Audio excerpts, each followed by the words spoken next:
Hi. Uh, Last time, I'm Charlie Vecchi. This is Paul LaCroix. Thank you. And the other star is Buddy Shropshire. Last time there were some people that said that because Buddy was here, maybe we could do something on World War II memories. So we sort of put something together. Paul has a little movie, I guess it was a home movie originally, Yep. of the World War. He'll do that. And I could only come up with one World War II picture without digging really deep, and it was too hot and I didn't do it, sorry. But, so that's what we're gonna do. We're just gonna sort of let it go, see where it goes, and we'll start off. So the only picture I have, and just as a kickoff, is this one, which was down from Rockville on Village Street. And I can't, Julius Rosen's father, whose name I don't remember. Do you remember? Mike. Mike Rosen. And he was the air raid warden in case we were going to get bombed. And I don't know, Buddy, do you remember who that was? Yeah, Cy Novick. Yeah. Cy Novick. I think that's Julius. Yep. Yep. That's Julius Rosen, who some of you may remember. That, Julius told me, was Hindi Rosenfeld. That's right. And Hunna is in the picture. He is? think that's, but I'm not sure. But it could also be him. Right. But Julius told me that Hunna Rosenfeld was in the picture. Huh. And the delicatessen, was that the one that was on the corner of, Acorn? Where was the delicatessen over there? The delicatessen was on the corner of Green Street and Village Street. Okay. And that was a little shack that was, that Winnica built down at, Everybody here, Buddy? down on the ocean in where half of Millis used to go down to Point Judith. And that was built by, as I said, Winnica. And Winnica went down with his truck and got it for Julius's father and put it up there, and that became their little stand. Yeah. Okay, Green Street is now Himmelfarb Street. That's right. If you wonder where Green Street was. Hot dogs were 10 cents at that time, and ice cream was 5 cents at that time. And so far as I'm concerned, the only reason I'm one of the oldest active members of the town is because I've lived so long. I'm 97 years old, and I started off years ago in the beginning of the war when they used to corral the Boy Scouts, and we'd go knocking on doors and we'd ask the participants of the house if they would donate aluminum to the scrap drive. So one weekend it would be aluminum, the next would be copper, and so on and so forth. And all that was hauled down to the where the old railroad station is. There used to be a big loading dock out in front of there. And if you ever look closely, you'll see where the tracks end right at the street. And the farmers used to get all their grain from there, and that's where the stuff from World War II was put, and it was hauled away. Where it was hauled to, I have no idea. But anyway, that's what we did as Boy Scouts. And that was, I don't know, 42, 43. And after that, we, in school, we went to school at 7 o'clock in the morning, as per Roosevelt's instructions. We got out at noontime, and they changed the law so anybody that was 14 years old or older could work in the mills. So we would go to school, Julius Rosen, myself, and Cassidy's and that group. We'd go to school to get out at noontime, we'd go work in the mills. A lot of them worked in shoe shop. I worked at Rubroid at that time. And what else? Rubroid is where GAF. Rubroid is GAF. GAF stands for General Analyne and Film. They were a German organization that we took away from the Germans at the end of World War II. In Millis at that time, we were schooled in the auditorium on how to carry a gun, how to march, how to put out, in the hallways in the school, on each floor, there was half a 55-gallon drum filled with sand, and in the drum was a shovel. And we were instructed that if the Germans or whomever dropped an incendiary bomb through the roof, we were to pick it up and deposit it in the sand, because incendiary bombs were phosphorus, and their whole reason for being is to start fires. But on the roof of the Millis High School, and also on Herder's property, I think everybody knows where Herder's property was, there was a forest fire. Excuse me. On Curve Street. No, sorry. Causeway Street. Causeway Street. I'm beginning to lose it. I'm not as sharp as Buddy. Yeah, it's the pretty brick building on a house on Causeway Street is Herder's Farm. Those little ponds right next to Herder's, where the material to make all the bricks, those are where the material that came to manufacture bricks came from. Anyway, there was two forest fire towers, one on the high school, and the one on the guy that was kind of in charge was Freddie Welch, who married Mary Downing. I think maybe a lot of people would know that. And we would take turns in going up there, and our job, they had a little square room, and they had the different countries' airplanes pasted on the wall so we could identify them. And when a plane came over, we'd grab the phone and call somewhere. I don't know who answered the phone, and said there's one bimotor headed southeast, so on and so forth. And that's what we did. And that was kind of fun.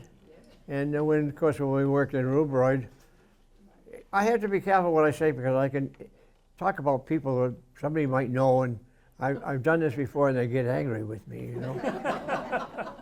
But we used to, of course, we had gas rationing in those days, and of course the 3 gallons a week was all you could get if you didn't have a job that had to do with World War II. And you had A, B, C, and D. F was for farming, and if you had a C plate, you'd work in Fall River Shipyard. You could have all the gasoline you wanted.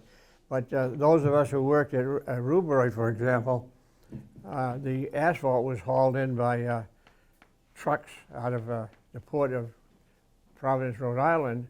And of course, we at Rubroid used to have many 5-gallon pails to put asphalt in, and we would, the truck drivers were nice to us, and we had all the gasoline. We could have sold the gasoline, we had so much of it. But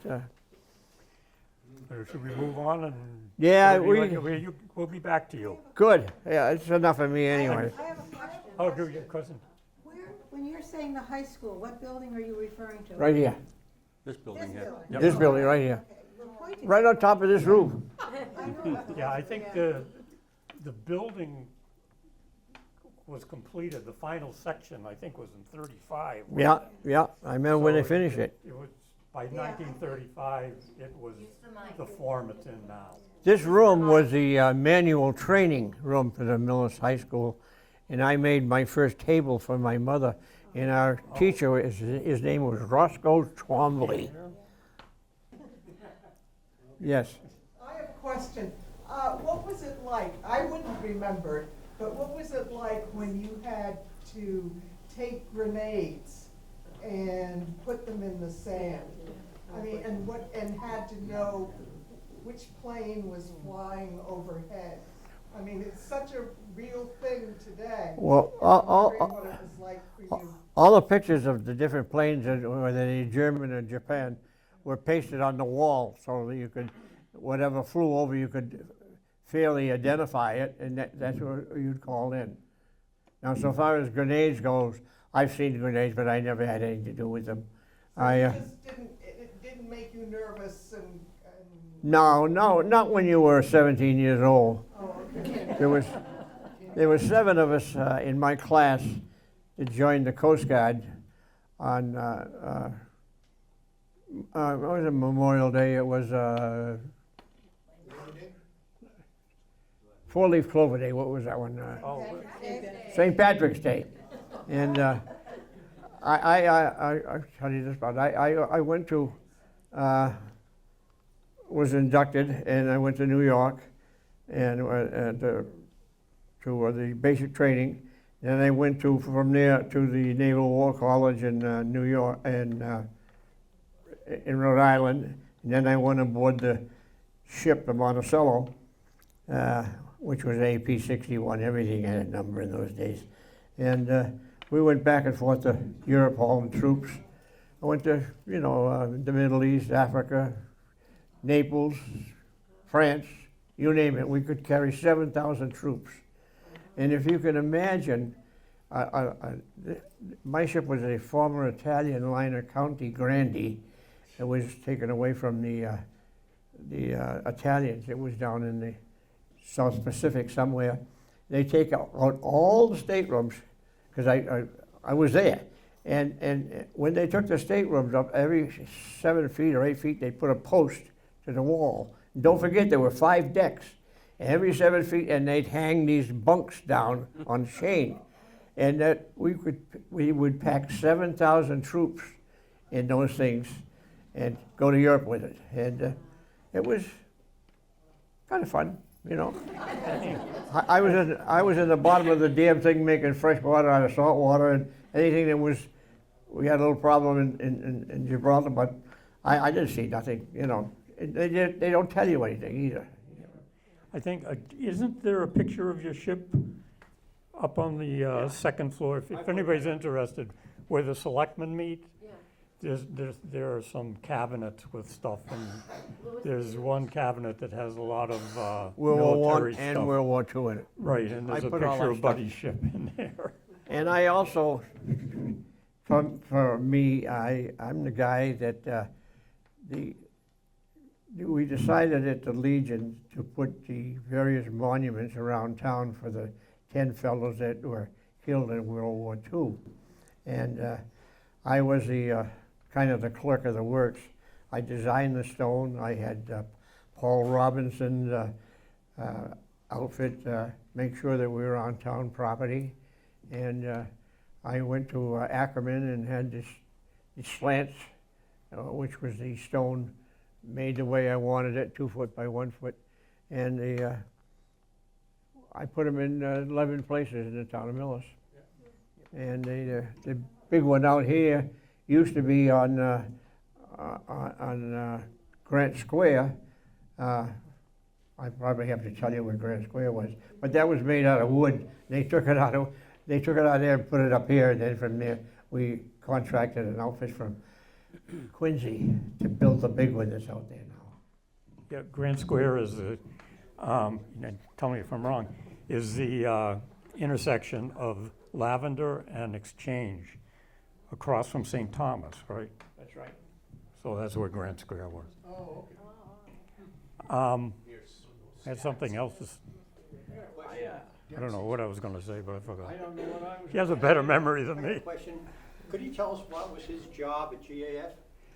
Oh, When I was in school, I worked at GAF in the afternoon, and because we were short of help, I learned to run each job, whether you were a felt man or there was 7 or 8 different positions to run a roofing machine. They're 4 stories high and about 400 feet long. And I learned every one of them. And when I got out of the service in '46, I was going to become a machinist. And I didn't like it. And a fellow by the name of George Saris, who used to be the superintendent at GAF, came down to Providence, where I was living for a short time.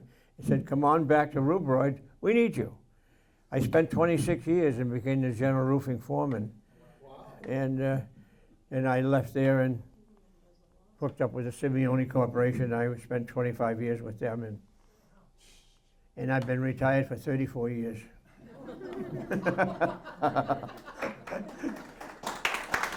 That's it. Buddy mentioned the 10, is it 10? Millis servicemen who passed away. In the entrance to the building, there's, the list and who they are, if people didn't know that, up the front stairs. And Vincent Gannon and I put them there. Right. We had it done by Boston Art, who made up the thing for us for nothing, and that's when we plastered it on the wall upstairs. Because this is officially the Veterans Memorial Building. Yes, it is. It's not Town Hall, it's not that, but the name of this building is the Veterans Memorial Building. And we had a fight to get it named Veterans Memorial. We had several meetings with the selectmen and people upstairs, and there were people who didn't want it called the Veterans Memorial Building. The honor board? The building itself. Okay, all right. Question over here. Is one of your monuments the one to Harry Himmelfarb? What about him? Is that one of your monuments? Yes. Oh, okay. Yeah, he was directing a truck off a trailer in Germany and ran over him and killed him. That's World War One. World War One. Yeah, that was Harry Himmelfarb. Yep, that's true. Go ahead. What do you do since you've retired? What do you do in your spare time? Because it sounds like you've had quite the colorful life. You never been by his house? He's always outside doing something. I don't know where. Okay. It's on Buddy Kearney Lane. Buddy Kearney and I were good friends and went in the service together, and his ship was torpedoed in the North Atlantic and he was killed. And so we named the street after him. And it's called Buddy Kearney Lane. And my house is a little cape directly behind the monument. And I was fortunate to be able to, what's that? What do you do in your spare time? I keep busy with the Legion. I've been a member of the Legion for 74 years, and my wife passed away a year and a half ago, and I can tell you that living alone is no fun at all. But I have a new puppy dog, and we get along quite well. And I have a lot of friends that visit me, and it could be worse. I think that's all I have to say. You'll have more in a minute. Oh. All the cement monuments in the ground around town, were they all put in by you and your? Yes. They are so nice. Yes, they were put in there. Yeah, like up in Rockville, there's that Oh, yeah. Yep. really nice Yeah. one. Oh, Very nice. so I think there's 12 of them now. The last one was the one down here across from by the railroad station. There's one down there. It was the latest one. I think he got killed. I can't remember where everybody got killed. I used to be able to, but I can't anymore. But somebody nicely puts flowers in here. Well, you'd be surprised. You take Eddie, what was Eddie? Timilovich down at the entrance to GAF. There's one down there, and he was a gunner on a plane in the Mediterranean, and he was shot down, and the plane's pilot had a broken arm, but Joe was able to save him and get him, saved his life, and he ended up in a hospital in this country, and he died of pneumonia. So that's what happened to Joe. My grandfather raised a girl. She was kind of a state ward, but she was maybe 10 or 11 when they first took her in, and she had a brother named Harold Hall, and my grandmother's parents lived on Irving Street, and they raised Harold Hall. Georgie and Harold were brother and sister. But anyway, so Harold Hall was a World War II vet who was killed in World War II, well, during the World War II era. He was down in Texas, and he was a glider pilot, but I think he was going through drills, piloting. I don't know if he was piloting a glider, or of course it wouldn't have been a glider taken off, but anyway, I'm not sure of all the details in the story, but he was killed during these drills in the United States with an entire crew aboard the plane. I think there was like 14 men were killed. Just this thing went down, and they all died. And a relative of mine gave me a photo album that had a bunch of family photos. He said, "Do you want these?" He said, "Because I'm not going to save these." I said, "Yes, I want them." But the album is in really rough shape. So I took all the photographs out of the album, I digitized them, then I put the photographs where they belong.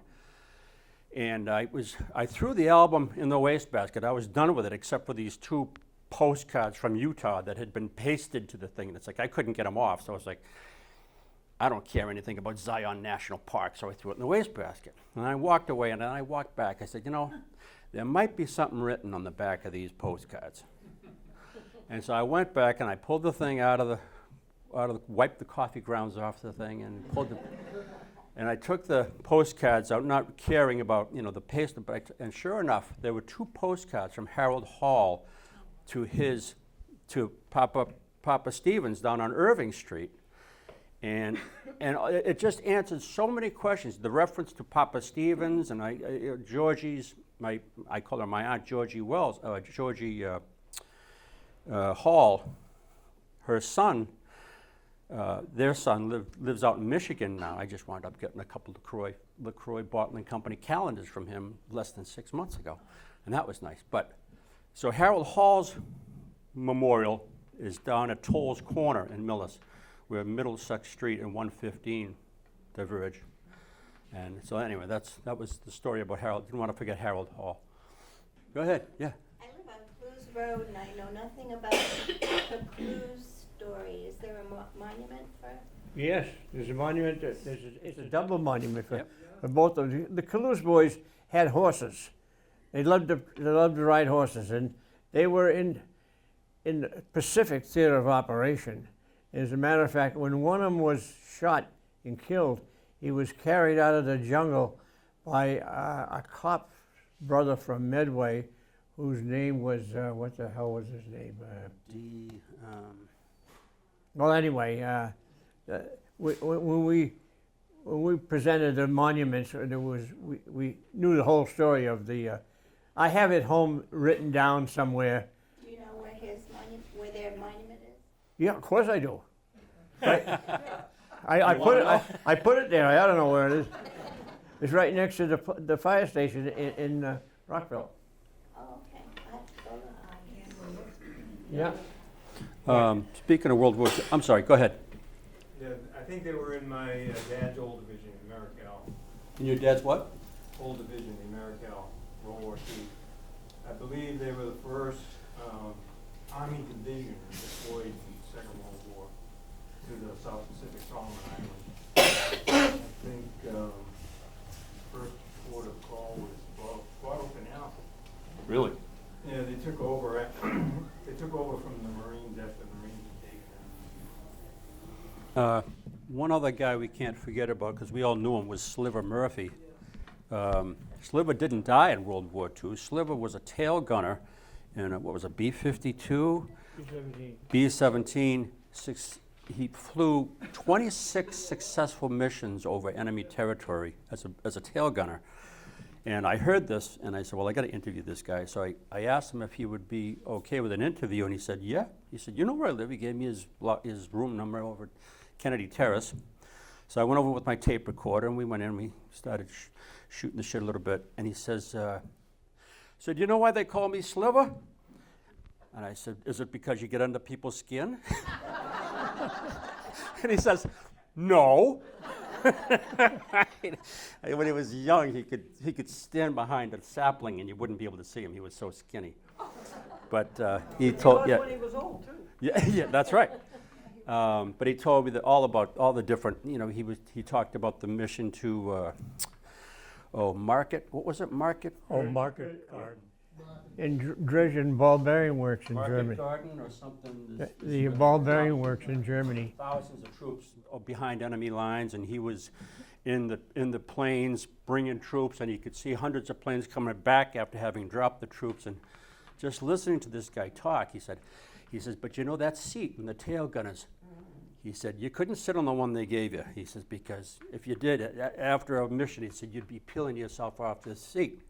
So he says, we all got these Schwinn bicycle seats, you know, with the padded seat with the springs. And so they could all, he says, it was much more comfortable. The only thing you had to worry about after that was getting shot out of the sky. so that was my memory with Sliver. So this is Times Square in New York City. But there's a Clayco Club sign on top of it. It's the largest animated sign in the world, and it's sat there for 2 years. And I just got doing a lot of research on this stuff. And the funny thing was, the Paramount building upon which it sits was slated for demolition even 2 years before the sign was put up on top of the roof. And there was the Wrigley sign there beforehand. And as soon as the Wrigley sign disappeared, Kimball said, this is perfect. Let's put this multi-$1,000 sign on top of the Paramount building, which was only going to be there for another 2 years. He knew it at the time. But they erected the largest animated sign in the world. And this was sat there from like 1924 to 1926. It was unbelievable. That's how the cost-benefit ratio to this kind of advertising was such that he could just do that. And it was, Want to tell them who Kimball was? oh, I'm sorry. Horace. I've been writing a history of the Clayco Club Company for 50 years. I just assume everybody knows this stuff. H.L. Kimball was the president of the Clayco Club Company from 1901 to 1952. Fairly well-known character around town during that period. Can you tell me, you said it was animated, so you say how it was animated? Yeah. Yeah. What Go did ahead. it do? Well, no, you can see the Eskimo on the right. And what you can't really see immediately to the left are 3 little Eskimos pulling the sleigh, the big ones in. And at night, the Aurora Borealis would show up behind the Eskimo. And so the Aurora Borealis went boom, boom, boom, and it lit up the sky. And the Eskimo would do boom, boom, boom with his whip. And the whole thing was lit up. The only thing you could see was this sign, unlike in this photograph. This is a daytime photograph. But you'd get this boom, boom, boom, boom, boom, boom, for every day and every night for 2 years. This thing, 90 some odd thousand lamps to create this thing. And I don't know who programmed it, but anyway, there's a couple other photographs, one at night. It's really, really colorful. Okay. Is this the, just want to peek? It's the Grange Okay, Hall yeah. and Yep. Church of Christ. Grange Hall, and you can see the horse stalls in back of the Congregational Yep. Church. We went all the way by it out the other side, too. Yep. This, okay, stop on this Let's take it from one. the bridge. The cemetery cut. That was, you can see the valley, basically, that was dug out of there by men by hand, for the most part. My grandfather told me the story. He said, and of course he wasn't alive back then, but because I think the cut was made in like 1850. But my grandfather was saying, these guys work for peanuts. What? Oh, no, I was, Oh. So anyway, that's what that is. If you go up Auburn Road, just as you would pass the old library, that's the railroad. that's the cemeteries up here. Right, that's a cemetery, yep, and Dottie's house would be on your left. Go ahead. So Arthur can tell me, I think it was the third Church of Christ The third meeting house. stood here. I'm just making that up, it's somewhere here. When they did the cemetery cut, Figure out exactly where it was. They Yeah, no, we moved- know where it was. It was to the left. It was actually to the yeah, left. they tore down the church and moved it to Deanville. Deanville is across the river from Rockville. A guy was going to build a factory there. It didn't happen. I have pictures of it somewhere, so I didn't know this was coming. It turned into I think a chicken coop for a while, or chicken farm. Yeah. And then it got knocked down. The wood from the church up on the Croyd's Corner was used for that Okay. structure down in Because Rockville. the Church of Christ now, that we know of now, is the fourth, yeah, the fourth iteration.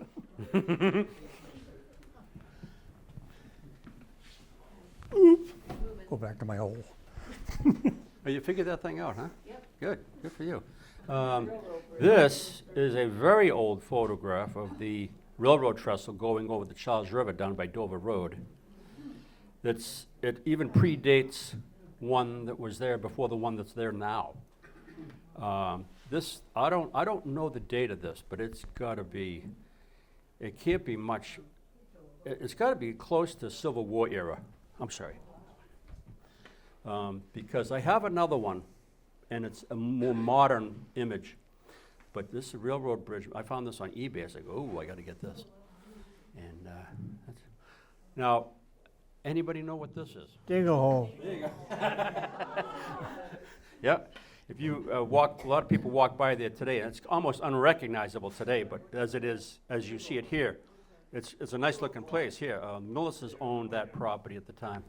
Where is it? You know, as you go down the little dip in the road in Union Street as you're heading up to the Union Ridge Street intersection, right there in that low dip on your right, that old water hole there, that old stagnant water hole, that's it. You know, maybe you can help me on this. I think that was like a fish pond for the Forbes estate. Now, I don't know much about the Forbes estate because I have no way to find out anymore about it. Who owned it, who built it, when it was built, why. I know it was a speakeasy. I know at one time that Mark Slayton, his family owned it. Forbes owned it. Forbes or Millis? It was called the Forbes estate when I was a kid. I'm not familiar with the Forbes estate. Are you talking about Vicky's farm? Yeah, the main house. Okay. I never knew much about it. If he can go back to the pond, the postcard actually says Slayton's Pond. Of course, Slayton's bought it from the Millises, From who? the Lansing Millis family. Why did he build it? No, who? Millis? Lansing Millis? Yes, He did. yes. I didn't know that. Yeah, Slayton bought it afterwards. Of course, Mark's not here to talk about it, but yeah. So Anyway, Dingle Hole, everybody heard the Dingle Hole stories? Yeah. It was, I'm probably gonna get them wrong, back when they were burning witches up in Salem, same time period. There was a woman, what was it, Catherine Cabbage, I think was her name. I can't And remember. she lived down there. And she thought there was some haunting, weird stuff going on around Dingle Hole. And people were scared to go by Dingle Hole at night. And all, you know, I can't remember all the stories, something about a ball of yarn. Yeah, And I can't remember what happened. That's all I remember also. Right, and it mysteriously fell off her wagon and then ended up being a ball of yarn again or something. Yeah. Was it bigger then, back in the witch days? Was the pond bigger? No. I It don't was think surrounded, basically, in the picture, that was its original form. so. Right, Unless it was a vernal pool before that, I don't know. Yeah. yeah, so theoretically, there was a place you shouldn't go at night or there's a full moon. Janet Slayton still lives on Causeway Street, so we should get her to come next time, because Mark's wife, Oh, sure. yes. Okay. I'm sure she has some information to. Could be. And she might, I don't know. Mark only told me that his family had, oh, sorry. Another comment over here too. Okay, that his family had owned the farm at some point, and that he didn't really tell me much about it. What were you saying about the hole? What were we saying? The hole? The story of Dingle Hole is in the history of Medway. I don't remember what page. but Yeah. It's way in the front of the book, the early part of the book. And it's a fun story to tell kids. Yeah, So, but, the but, library but, has the history of Medway, so go look. right, but we didn't burn Catherine Cabbage. Or hang her or any of that, as far as I No know. witches were ever burned in the United States, except in Catholic areas. I think it's still illegal to be a witch in Massachusetts. Yeah, it was illegal. I think, seriously, I think it's still illegal to practice witchcraft in All Massachusetts. the executions were by rope All those trees came down in the 38 hurricane. Every one of those pine trees, it took them weeks to get those pine trees cut up in the 38 hurricane. Oh, yeah. This is, What is this? And those little things where you tie up the horses, I got one in my yard, because I took it out of there, and there's one in Gannon's front yard, too. oh yeah, you're talking about these things here? Yeah, those things there. Yep. They would tie the horses out, too. So this is actually Fuller's department store when this picture was taken. And you see the barber shop symbol on the post there. I think that was It's where- Harold's father. Harold Cullen's father had a barber shop right there. I had my hair cut in there by Harold when I was like 7 years old. Tell them where that is. Yeah, where is it? Yeah, you know where Little Peach is? Where Little Peach was? Yeah. That's the same plaza. There's a laundromat there. Yes, there was. That's absolutely right. At the end. Originally, there was a stone structure there. It was Partridge Hall? No, that was, Partridge Hall was the Grange across the street. Wait a minute, are you right about that? Well, That was the there may have been Grange. two Partridge Halls. I thought the Partridge Hall, Little Peach, that plaza, there was originally a beautiful stone building, it was Partridge Hall. It could, I know Partridge Hall. And it burnt, anyway, it burnt. And Harold was saying, oh, it was intentional. And he showed me why he said that. I asked him, why do you say that? And he told me, and it made absolute perfect sense, and I can't remember why. I have it written down, but anyway, that's. yeah, Out front, there was a big horse trough, painted green. there was? It was there for years and years and years. Oh, here's your organ. Yep. You talk about all the time. manufacturing. And you know, until fairly recently, you could still read Holbrook on the top. You could still read it through the paint. Yep. And that house was connected, when it was the organ factory, it was connected to the house behind it. Oh my God, you're gonna be able to get up? No, That's, I'll do it on my knees. that's where Buddy Ham was born, in the house behind it, but it was connected to the factory at that time. Okay. Tell where the house was. The Curly Insurance, where Curly Insurance was across the street and on the opposite side of Spring Street. That was the organ pipe manufactory. So you got the Holbrook organ pipe manufactory, and then you got the organ factory here.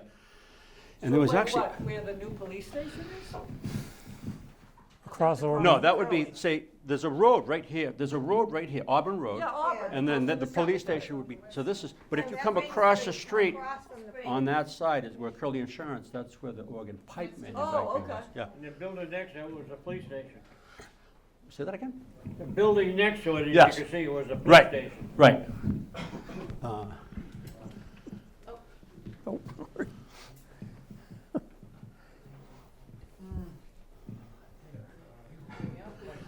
Okay, this is, Buttercup. Rusty could talk about this. This is Buttercup Farm. Dr. Emerson lived here back in the early 1890s, and he's the guy who paid to have the farm built. Where is it? You know, as you head up, come down Ridge Street, you head up straight up to the cemetery. Just before you start up the hill to go up the cemetery, the driveway was on your right. If anybody from Millis here, it would lead down to Sycamore's house for years. That's Sycamore. Yeah. That's where Bob Fox is. And Mark LaCroix lives there now, I think. Right. Yeah, yeah. Of course, That pond out front, if you go up there and look closely, you can still see the stones around there. In World War II, they cut that statue off there and melted it up for the war effort. really? Yeah. Yeah, it Small was a beautiful farm, absolutely What was beautiful. Buttercup Farm? Yeah. Tell him Charles, oh, well, whatever, that he was the founder of Emerson College. Yeah, oh yeah, Emerson, he was the founder of Emerson College, Oratory College of Dr., what was his first name? Charles, I think. Charles Emerson? Yeah. This is another bird's eye view photograph from the top of the tower. I just included this because it shows, I'll get in here. This is actually not Main Street. This is, if you see here, this is actually Lavender Street coming down. Here's Plain Street. The railroad bridge obviously is over here. But I showed this because it shows Lavender Street extension here before, you know, Rocky's Hardware is here or anything else is here. And it runs along, that's the bottling plant, the first building you see, that's the bottling plant. And the road runs to the south of the bottling plant, and you can actually see where Lavender Street comes out onto Union Street over in East Millis. If you walk down there today, it's very close to the railroad tracks. Led up to Jimmy Burnett's. The road actually was the entrance to Jimmy Burnett's shop up there. You probably don't know Jimmy Burnett, but Oh, so that's Paul's Flowers. In other words, and when I first moved to Millis in 1979, you could drive to the 9 to 9, From there, the back way. the back way. You can come over the bridge, take a left right Right, before you Paul's can Flowers. no longer do it. There was so much traffic. But if you drive into Paul's Flowers in a heavy enough vehicle and just keep going straight, That going by the Clicko was bought by, from the town by, the guy that owns Clicko. American Camp. No, Kimball? Kimball bought that from the town, and it came over on Adams Street. Right, okay. Yep. And this here, of course, this is the buildings to the left of the railroad. These are all the stone buildings, the GAF. Of course, they just recently came down. But when these stone buildings were built back in like 1890, they were built for the Steel Edge Stamping and Retinning Company of Chelsea, Massachusetts. Henry Millis was trying to entice them to come to Millis and do business so he could build all the houses and do everything else for them when they got here. So eventually the Steel Edge Stamping and Retinning Company did set up shop here, and these are 4 beautiful stone buildings. And the Steel Edge Stamping and Retinning Company paid for is that me? Yeah. A wooden ware factory which was built. You can actually see the building right here. This building actually runs this way, so you can only see the end of it. But this company paid for that company, which was just a wooden ware factory, and there was an enclosed duct that went from here over the railroad track into the boiler room of the Steel Edge plant, and all of the wooden refuse from what they did got blown through this ductwork. It's a 45-inch diameter ductwork over the railroad track and into the Steel Edge mill to power their boilers and whatnot. And there's 2 or 3 photographs of that, but that's an old one. Did you have? Yeah. I have another question. I'm trying to pick your brain.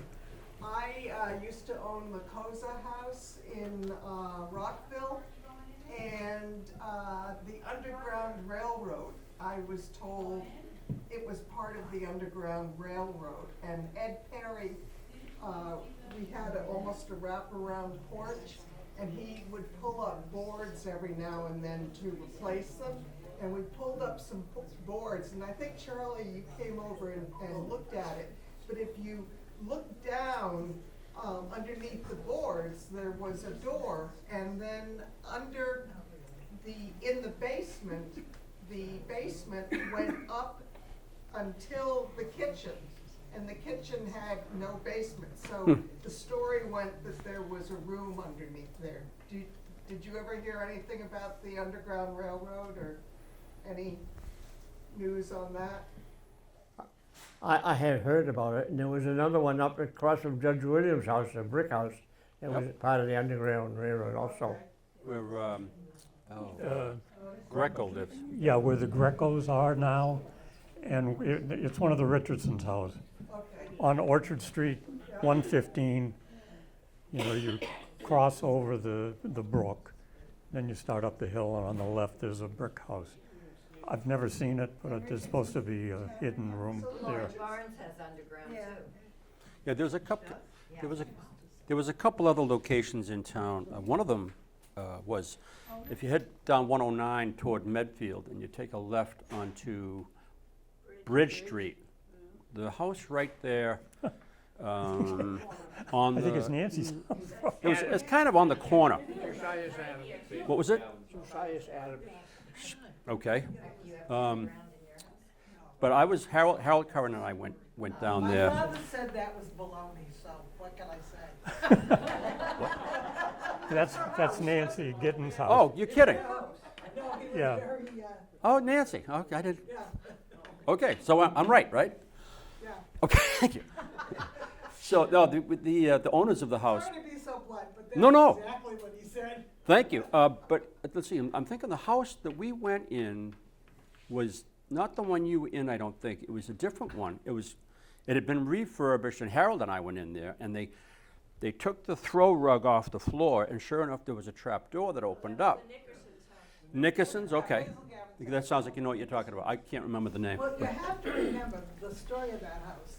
It used to face Bridge Street, where the tennis court is, and it got moved. And so that's a whole different cellar under there than was originally there. Uh-huh. And then I'm told that there was a speakeasy there in the. Well, that might be what this was. So there's a lot of stories about that. Yeah, yeah. How many of them are true? I don't know. The only other one I know of is on Kerr Street, the old Richardson house on Kerr Street, as you head down toward Richardson's Pond, right there on your right. That's maybe the third house down on your right. The girls who owned it maybe 10 years ago, I went over there for a dinner party, and she. Talking about Lauren's house? Yes, Yeah. yes. And she showed me a kind of a hidden hatchway that went in between the dual fireplace. Okay. And she said, "There's no other reason for this." I said, "Yeah, why would this be here?" You know. And so that was this three that we can pretty much say. Go ahead. I'm not an expert on colonial architecture, but sometimes those old, and I was in a house and it was explained to me, those chambers in the fireplaces were for like raising bread, pre-warming stuff you wanted to stay warm, or curdling milk or whatever. That would be more like a beehive type oven, right? Yeah, I This don't was know. a whole Maybe- walk-in. Yeah, oh, Yeah, okay, I yeah, don't know. yeah, yeah. But they used to do that, some of that stuff. Yeah, Arthur. How about Dixon House, when, what was the name? Adams. The Dixon House. Right. Right. Yeah. When Fessel was burned to death there on the Indian raid. Oh, Fussell. Yeah, Fussell. And Henry Fussell. Yeah. Yeah, because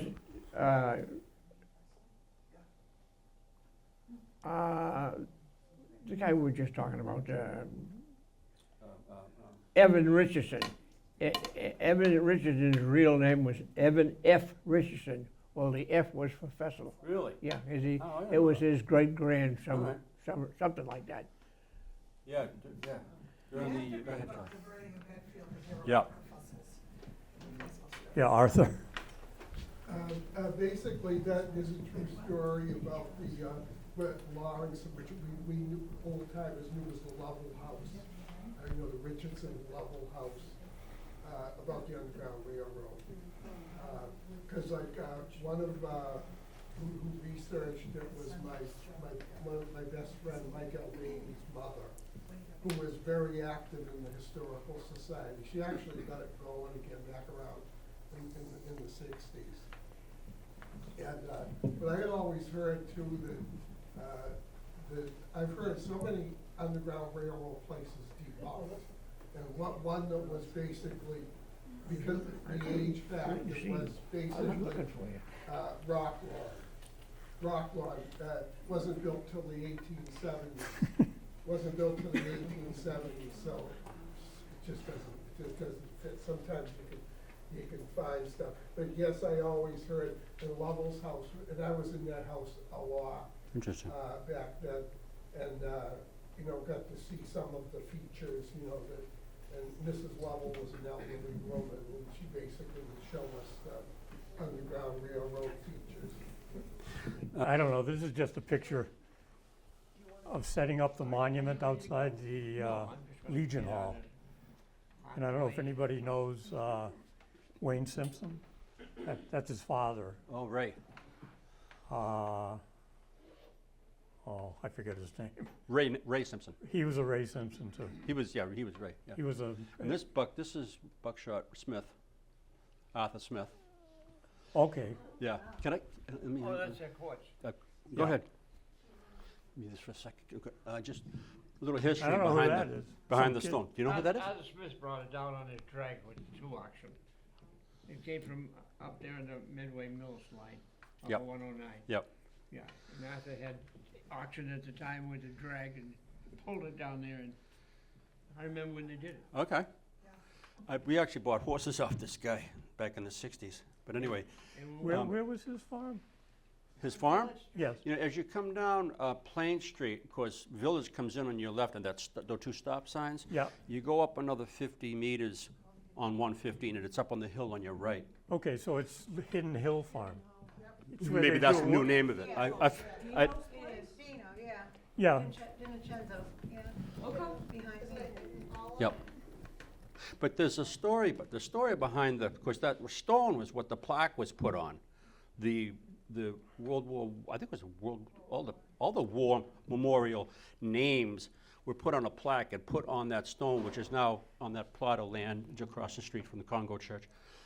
But there's an interesting story. We had an audio tape that I had put on Modern Media of my grandfather talking about, there it is. He says, but the Legion was giving him a hard time about buying it, and the town was dragging their feet about putting money toward it. And they said, as long as that honor board is still down at Grant Square across the street from Dempsey's package store, we're not going to worry about it. And so a week later, it turned up missing. And they got my grandfather and Walter Hoare talking about the missing tote board that was standing across from Dempsey's, and he said, my grandfather got up, he says, well, you said, until that thing's gone, you weren't going to pay for this. He says, well, it's gone. And they wound up putting the foot in the bill for this thing. Yeah, there were a couple of characters. This is the Mara building. This is Four Corners here, 109 and Plain Street. This is the Mara building, and you go up. And I think somebody climbed up on top of the tower. This is, if that's the Mara building, this is where Roach Brothers is. Right, that's exactly right. Right? Yep. 109 and 115. Right back there. Yep. Yeah, Simpson owned that, that was 2 or 3 families that lived in that house there next to the Mara building. Simpson owned that. There's 4 or 5 different angles of the bird's eye view from on top of this top tank, because it was such a photographer's dream. But I don't think, so I'm ready. If you want to go ahead. Wow. That's the Mara building. Yeah, right? And is that looking east It's or looking west? down, So, I don't know, can anybody guess where this is? Sure. Not you. Not, not you. Let's see if anybody else knows. Corner of Curve and Exchange. What was that? Corner of Curve and Exchange.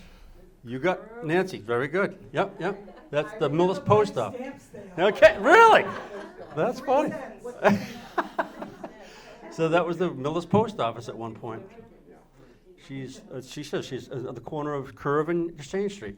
Aram Caragalani. Oh, my God. Really? God, yes. Aram, he was your tennis guy, right? Yeah. Yeah. Now there's the Millis Mansion. You know who this is too. That's Rossi's, Yeah. right? Nope, No. nope, that's not Van Cleek. That's the Millis Mansion. Yeah. It was basically abutted the dirt section of Island Road that goes from 115 over to Ridge Street.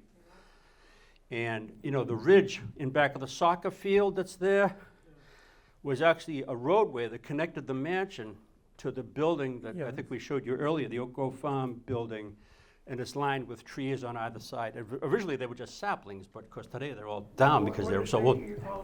What was that? What estate is this? This is the Millis Mansion. It The was one on that Island the Road. Slayton's ancestors bought.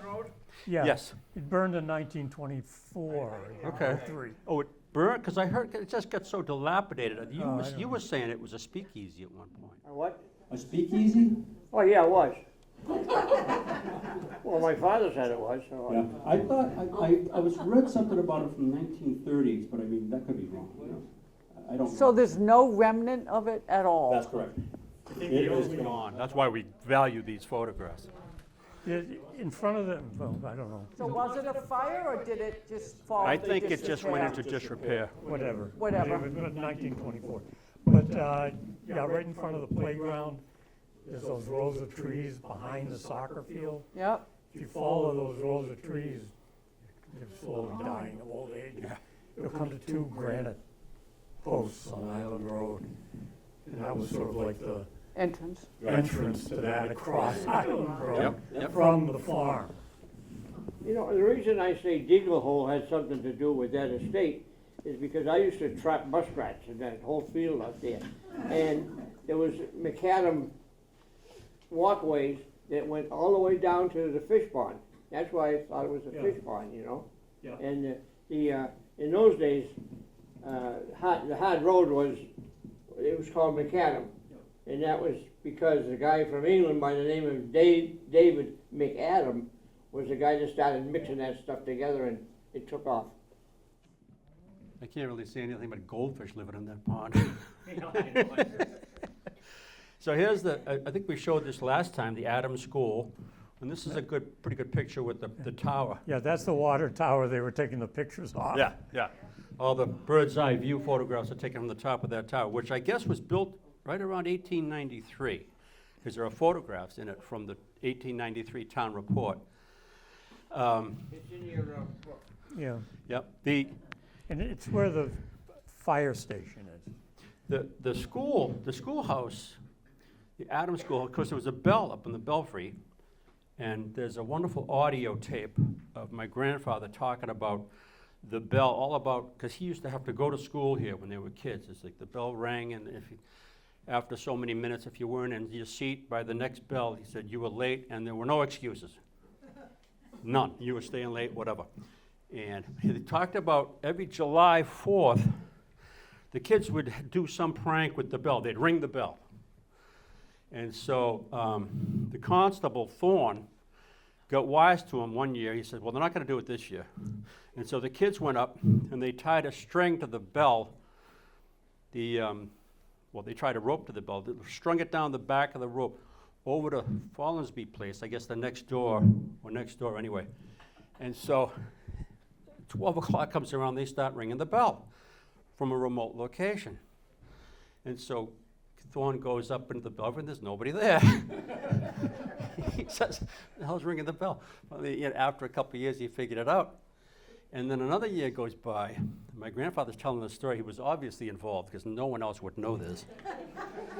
They stole the tongue out of the bell. And so instead of, the guy keeping out, they didn't ring the bell this year. And they said, yeah, because there's no tongue in the bell. And my grandfather got a good kick out of that. But the town didn't take it so lightly. And so they tried to find who took the tongue out of this bell. And my grandfather's laughing the whole time. They got word to Jerry Shannon, the blacksmith, who had to make a new tongue for the bell, he said. And he brought my grandfather mid, and he's asking him, he said, now, I'm not saying you know anything about it. He says, but you might know somebody who did. My grandfather says, he was setting the trap. He was just setting the trap. He said, because if you know, I can get it back, and I can put it back, and I won't have to spend the money to buy a new one. And, of course, my grandfather wasn't stupid enough to say he knew anything about it. And so a few months go by, and they put up wanted posters with the tongue of the bell on the wanted posters all over town. He said, $25 for any information that leads to the discovery of the tongue from the bell. And he says, but from that day to this, he says, they never found out what happened to the bell. So I thought that was a cute story. I tried to put that, he could tell it better than I could. I tried to put it on a file, but it didn't take audio files. So the blacksmith Shannon, correct me. Jerry Shannon, yeah. Yeah, was George Ford's grandfather, was he not? Harry Shannon. It was Jerry Shannon, wasn't it? Yeah, because a lot of you might know George Ford. Harry Shannon, the antique And Shannon Lane. George Ford was the town, No, clerk. he was the town clerk. Yeah. Fifth grade teacher, Yeah. fifth grade teacher and all that stuff. George Ford is the one responsible for us having everybody asks, why is our town clerk only, 10 hours and our assistant town clerk is full-time? Because of George Ford, when he was a teacher at the time. And he could only come over after school. So they carved out the position for him, they put it in the charter, and once you put something in the charter, forget about it. Anywho, thanks, George. I think we have time for about 2 more. Okay. I don't know, Is we're that back the to end of this one. Oh, wait a minute, go back to do the next one in. The next one? Yeah, I just want, that was my favorite. I kind of zinged by there. There you go. Now this sign says Stafford House. Now, it's connected, you can see the connecting building. That building over there on your right sits up on the hill at the corner of Union and Curve Street. This is Union Street. This is Curve Street here. Oh, this is Curve Street, And sorry. Union would be on You're the other right, side, you're yeah, right, you're yeah. right. And in this photograph, it's the Stafford House, which served as like a luncheon slash room, boarding house for the factory across the street. GAF or whatever came before, was before GAF. But before it was the Stafford House, it was actually a very early location of the Clico Club Company. Of course, back then it was known as the Aquarex Bottling Works. And my great-grandfather was the manager and the treasurer of the Aquarex Bottling Works. And Clico Club was actually just a brand name at that time. They were embossed on the bottles, which I'm sure you know. Ellen's mother was a huge collector of Clico Club memorabilia, as was I. And so they were there for, from the fall of '88 up until the winter of November of 1890, they moved up to LaCroix Corner.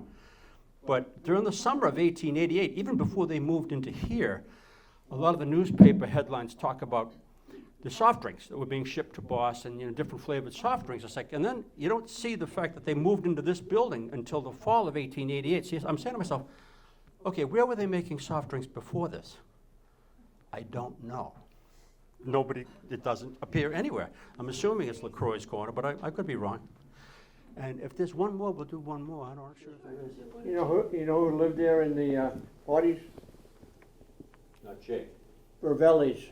Ravelli? Yeah. But he was a Clico Club Look guy. at this. Carlo Ravelli? Carlo Ravelli. Carlo Ravelli, yeah. Doris Ravelli. There's the Clico Club. This predates 1919 because this is actually a powerhouse. That was built, I think, in 1905, and you see the stacks from that early powerhouse.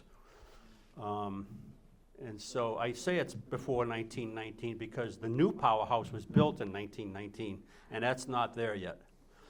So, but where would the Clico chimney stack that's there now be? Would that be an epic? it would be, you'd see it, it would be right here. Okay. It would be, and from 109, the other side, you're looking at it from the opposite side here, you'd be able to see the stack and the powerhouse and the stack. And we got photographs of the inside of all these buildings. It's wonderful. But Should do a whole thing on Clico Club someday. eventually, very soon, yeah. Yeah. That might be it, yeah. Okay. Yeah. I just want to add that if anybody wants to see a nice bird's eye view painting of the various businesses and other landmarks that were in Millis, there's one on the second floor, I think, of this building. Of this building? Yeah, at the end of one of the corridors. I'm not surprised. It's probably Gorgeous pen and ink, I think. among Hindi stuff, I'm sure. Drawing, bird's eye view. Okay. Of these locations and give you a good sense of where they were located. Absolutely. If you look carefully at all the photographs she has up in those display cases, it's absolutely fabulous. Anyway, I think that's about Thanks, it. everybody. You can stay for questions.